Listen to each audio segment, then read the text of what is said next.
বিসমিল্লাহির রহমানির রহিম। আসসালামু আলাইকুম। ত্যাগের পরাকাষ্ঠা, তাকওয়ার মহিমান্বিত পথ নির্দেশনা এবং আত্মশুদ্ধির অনন্য বার্তা নিয়ে বছর ঘুরে বিশ্ব মুসলিমের দুয়ারে আবারও হাজির পবিত্র ঈদুল আজহা। বাংলাদেশ সহ বিশ্ব মুসলিমের প্রতি পবিত্র ঈদুল আজহার শুভেচ্ছা। দল, মত, ধর্ম, বর্ণ নির্বিশেষে দেশবাসীকে পবিত্র ঈদের শুভেচ্ছা জানাই। ঈদ মোবারক। কোরবানি শুধু পশু জবাই নয়, বরং লোভ, লালসা, হিংসা, বিদ্বেষ আর মনের পশুত্বকে পরাভূত করার দীক্ষা গ্রহণের মধ্যেই নিহিত রয়েছে কোরবানির মাহাত্ম্য ও তাৎপর্য। আল্লাহর শ্রেষ্ঠত্ব ঘোষণা করে নিজেকে আল্লাহর কাছে সমর্পণের এই উৎসব আমাদেরকে ত্যাগের মহিমায় উদ্ভাসিত করবে, সত্য সুন্দরের দিকে ধাবিত করবে। এটিই হোক পবিত্র কোরবানির অন্যতম শিক্ষা।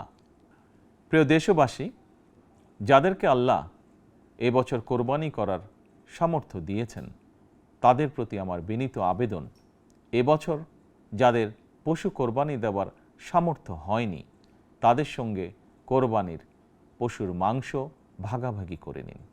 এটিও কোরবানির আরেকটি অন্যতম শিক্ষা।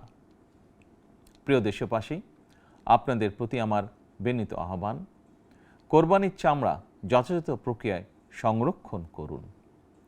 কোরবানির পশুর রক্ত ও বর্জ্য পরিষ্কারের ব্যাপারে পরিচ্ছন্নতা কর্মীদের সহায়তা করুন দয়া করে। যথাসম্ভব নিজেরাও পরিচ্ছন্নতা অভিযানে অংশ নিন সম্ভব হলে, যাতে কোরবানির দিনই সংশ্লিষ্ট স্থানগুলো পরিষ্কার পরিচ্ছন্ন করে ফেলা যায়।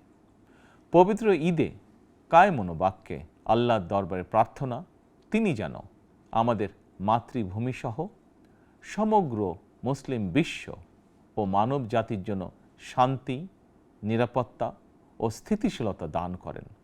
একই সঙ্গে আমি বিশ্ব জুড়ে শান্তি, সম্প্রীতি এবং নিরাপত্তার জন্য মহান আল্লাহ রাব্বুল আলামিনের দরবারে প্রার্থনা করছি।